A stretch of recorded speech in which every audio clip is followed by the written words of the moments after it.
JFD, just fair and direct.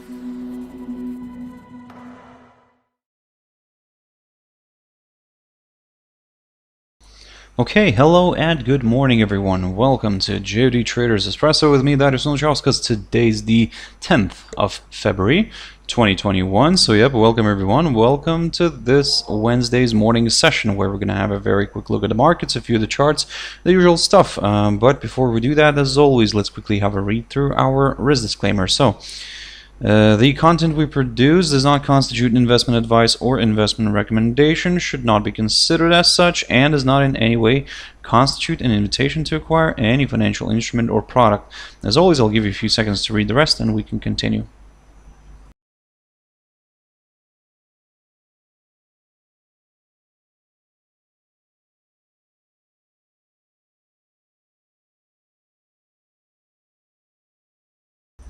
Okay, so now then, jumping into the charts, or actually before jumping into the charts, quick mentioning of our JFD YouTube channel, to which you can always subscribe to in order not to miss any of our upcoming videos, and of course our JFD Bank website, and specifically our JFD research page, which we also update on a daily basis. So yep, feel free to visit us here on jfdbank.com and click on the research tab right there on the top. Now then, jumping into the charts finally. So the first one I want to pick up here is Nikkei 225. Now yesterday the idea that I've mentioned here on Nikkei was that if this barrier, the 29,519 zone, continues somehow to provide resistance, then we might see a bit of a retracement here back down. However, today we saw another push higher, but not a very significant one, I would say, here on Nikkei, and it kind of still remains near this 29,519 zone, slightly above it right now, but just still remains around it. So I'm going to take a very careful approach on this one right now, although yes, I mean, there is still no kind of clear indication that this would like to go lower, but yeah, for now, like I said, given the steep up move, given the steep up moves in other markets, other indices, so yeah, that's why I'm gonna take it very carefully here, and for now probably I'm gonna take a bit of a neutral stand here. And I want to continue, and I want to see how tomorrow's trading is going to go ahead in relation to this hurdle, this 29,519 zone. And just a quick reminder that that level is the lowest point of May of 1990. Now, jumping into Shanghai Composite, and this one is on fire, and this one is pushing higher. So the indices kind of picked up here in Shanghai, and yep, we saw this Shanghai Composite pushing above the highest point of January, near the 3,637 zone. So all worked out nicely. We had a nice also daily close above this area, so in a way this could continue traveling higher. Of course, we'll start looking at levels here that we last saw in 2015, but for now, guys, long story short, for now, if the index continues to trade above the 3,637 zone right here, then yes, my next target, and for my next target, let me just quickly zoom in here a little bit. My next little target, because it's not far from where it's currently sitting at, and that's going to be this high, the highest point of 2015, if I'm not mistaken. Oh no, sorry, that's the highest point of December of 2015, and that's roughly around the 3,684.85 zone, so approximately around there. So we still have a bit of room here, although not much, but still let's keep an eye on this level, because if somehow this area provides resistance, then maybe we could see that little correction here back down. So for now, basically that's going to be the little game plan for Shanghai Composite. I'm not going to, like I said, I'm not going to drag this one way too much to the upside, given the kind of the steep up move we already had this week.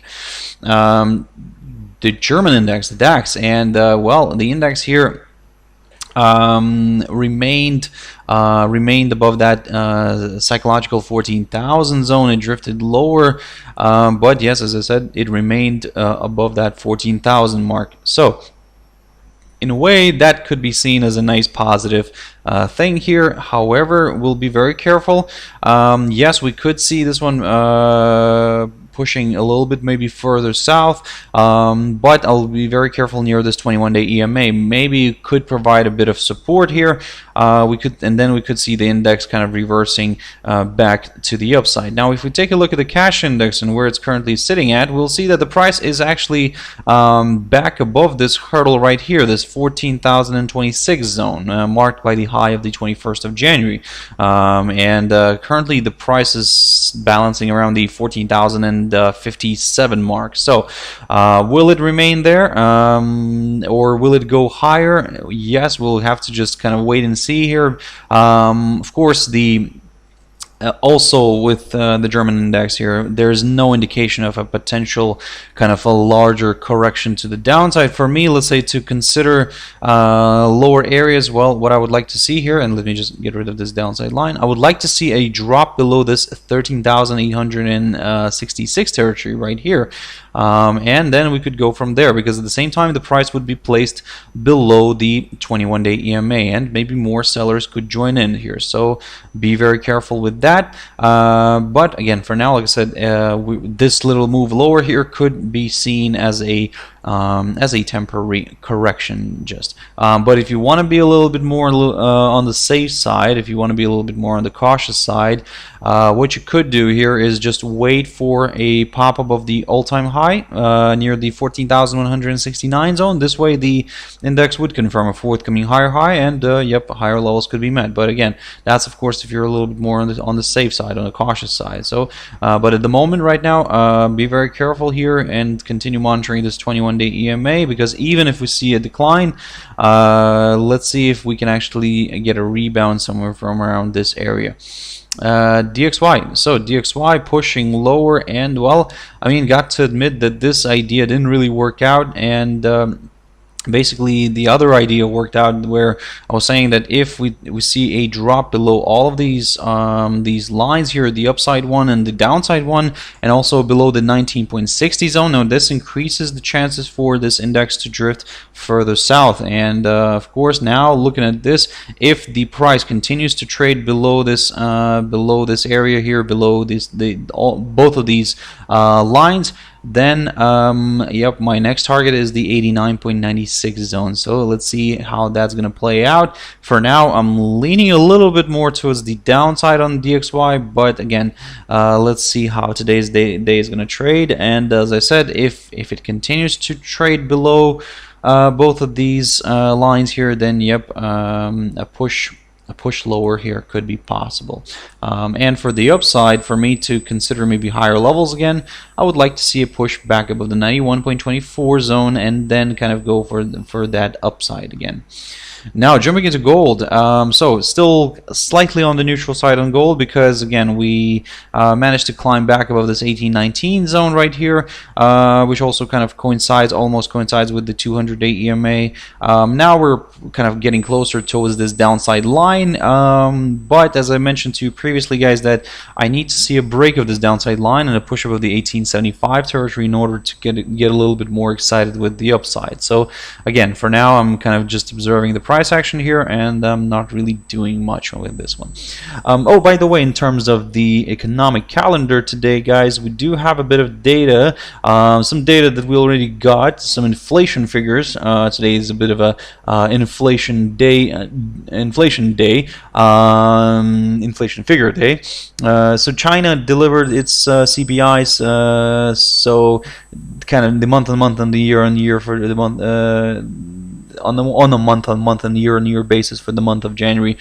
So the month-on-month came out as expected at 1%, of course climbing above previous one, but the year-on-year number declined, and well, it actually went negative. So it has been the third time since November 2009, if I'm not mistaken, that the inflation number in China did drop below zero. So it's, yeah, something to keep in mind, guys. German inflation numbers came out as expected, no kind of no kind of surprises there. Norwegian inflation numbers improved, so yeah, I mean, if you're trading Norwegian krone, I mean, that could be something for you to keep in mind. Later on, we do have the Riksbank interest rate decision, so the Sweden's central bank. We do have that. Currently, no expectations, or should I say, no surprises are expected. Also, we do have the U.S. inflation numbers later on today, so keep your eyes on those. That could be quite an interesting kind of moment for the US dollar. So yeah, we'll see how that plays out. And of course, later on, you can keep an eye on the US federal budget report. So yep, but that's later on already, kind of halfway during the, I think halfway during the US trading session. So yeah, keep your eyes on that, guys. Could be quite an interesting day, and let's see how this is going to play out. Now, coming back to the markets here, coming back to the charts, Bitcoin. So I'm not going to spend too much time on Bitcoin, because again, this I've talked about this one yesterday, and basically we're still kind of stuck here. We're not really moving much, and well, I mean, of course, to apply regular technical analysis on this one, I mean, we have ourselves a doji here. So yesterday's candle kind of formed a doji, which kind of suggests that this could be seen as a potential reversal signal. So again, will we get that actually? Well, we'll just have to wait and see. But if you want to be a little bit more, let's say, on the safe side in the short run, what you could do here is keep your eyes on yesterday's low, which is near the 45.06 territory right here. A nice good drop below it may lead towards a bit of a larger correction to the downside, so keep that in mind. For the upside, well, I would need to see a push above yesterday's high, because that's the all-time high, in order to go for some higher levels. Litecoin, now this one is an interesting one. This idea worked out. My idea previously was that I would like to see maybe a bit of a corrective move here lower. However, I would say that it worked out halfway, because again, it did drift lower here. The crypto did drift lower, but didn't really reach the short-term upside line here that I had. Instead, it kind of found support near the 21-day EMA, and you can see this huge move here to the upside, and pushing above the highest point of January near the 185.75 zone. If we take a look at the monthly chart, well, we'll see, of course, that we're still not near the all-time high, and the all-time high was near the 370 territory. We're, I would say, maybe a little bit more than halfway there, but slightly more than halfway there. But yeah, again, there is still potential for this one. However, don't get me wrong. I mean, let's see how long this will last. I mean, how long the these steep up moves will last here in the cryptos, because again, yes, I mean, currently they're fueled by Teslas and just in general the public interest, but again, let's see how this is going to play out.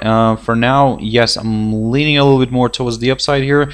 If this crypto here, if Litecoin continues to balance above the 185.75 zone marked by the highest point of January, if it gets back below it, then, well, maybe it's maybe we could see a bit of a corrective move here to the downside. AUDUSD. AUDUSD is quite interesting, and if you remember, I talked about this one yesterday, and basically what I was saying, that keep your eyes on this downside line, which if gets broken could open the door towards higher levels. So yep, and we are also pushing above the 0.7736 territory, and that's marked by the high of yesterday. So basically, long story short, we are actually not, sorry, that's not the highest point of yesterday. The highest point of yesterday is around 0.7740 zone. So currently the rate is balancing just just exactly on that level. We need a further push above it in order to get a little bit more excited and with the upside, and aim for that 0.7820 zone marked by the highest point of January. For now, I'm being careful here because, again, yes, we did have a nice push here, but it's not as nice as I would like to see it, because I would like to see a stronger break here through this downside line. Because well, I'm still kind of keeping in mind that if you remember, yesterday I had drawn this one because it has a few more touches, but let's see if actually this downside line is gonna kind of provide resistance, because this downside line is drawn from the high of the 7th of January and captures the high exactly of the 14th of January. So yeah, I mean, this is where sometimes drawing lines is a bit of a tricky one, and you shouldn't really purely rely on them. So for now, I'm going to keep this one. Let's see if we can get a further push north here. For now, that's what I'm going to be aiming here for. And my next target is going to be the 0.7820 zone if the rate continues to balance above this downside line. Jumping into NZDUSD, so this one is at a tricky spot right now, and well, I mean, still struggling with this 0.7240 territory, which continues to provide decent resistance. And for now, I would like to see another push above it before kind of aiming for some higher levels. If we do get that, then yes, I'll aim for that highest point of January near the 0.7315. But if it doesn't, if it starts rolling over here and moving to the downside, then, well, and if it falls below the 21-day EMA, my next target is this 0.7135 territory marked near the lows of 2nd of February and 5th of February. And at the same time, this is the current lowest point of February. USD/JPY fell below the 104.76 zone. If you remember, I talked about this one, and basically this area didn't provide support and continued to slide. So basically, long story short, here you can see that yes, there is a good chance we could see a test maybe of this short-term upside line drawn from the low of the 6th of January. So in a way, for now, I'm gonna consider that as my main idea, but let's not forget that if the upside line does provide good support, then, well, we might see a nice reversal here back to the upside. So keep that in mind. But if you want to look at some lower areas, well, wait at least for a break of this. Break of this upside line, and then maybe a drop below the high of the 19th of January here, which is around the 104.08 level, and then yep, lower levels could be met. So yep, keep your eyes on that one. GBP Aussie. So also quick update, and as you can see, we're still flirting with this upside line drawn from the low of the 7th of January. This is what I talked about yesterday, and what I was saying to you guys yesterday, that in a way, yes, I mean, as long as we stay above this upside line, there is a chance for this pair to move higher. However, I would like to see at least a push back above the 100-day EMA here, shown as the green line, in order to go for some higher levels. But if this upside line gets broken and we see the rate falling below the 1.7789 territory right here, marked by the low of the 4th of February, now that's where, and by the way, that's the lowest point of February, the current lowest point of February, and that's when, yep, more sellers could join in. So be careful with this one. Euro SEK. So I mean, again, because we have the Riksbank today, so yeah, I mean, that's something to keep an eye on.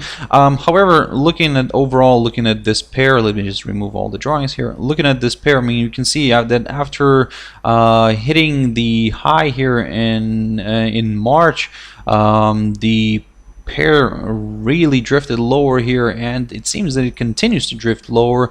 And basically, we can also draw here this nice downside resistance line here, which, I mean, it's acting just perfectly. It's just working out perfectly, and you can see that last week, for example, or sorry, I should say on the 1st of February, we did have a push higher, but we tested this downside line perfectly, and then yep, the pair kind of reversed back down. We even actually overshot this downside line a little bit here, but the next day kind of it drifted heavily to the downside. So in a way, I would say like this, that as long as this downside line stays intact, the trend is still to the downside. However, just to be a little bit more on the safe side with lower areas, don't forget to keep an eye on this little upside support line drawn from the low, somewhere from the low here of 31st of December. And in a way, you could say that basically we are coiling up here on this pair. So yes, that's true, we are coiling up. So basically we're waiting for that exit first. So if we get a break of this upside line and a drop somewhere below this low, let me just the low of the 25th of January, which is around the 10.04 territory, now that could strengthen the downside scenario, and then we'll take it from there, guys. But for the upside, I would need to see a break of this downside line and at first, and then I'll take it from there. And finally, EURUSD. So this one is pushing nicely to the upside here. So yeah, we can see that the dollar is weakening right now. It is on the weaker side right now. The most important is that the pair actually managed to keep this daily candle above the 21-day EMA. So now I'm going to be leaning a little bit more towards the upside. My next target is the 1.2156, and then I'm going to slowly climb towards the 1.2190 zone, or even the 1.2210 territory.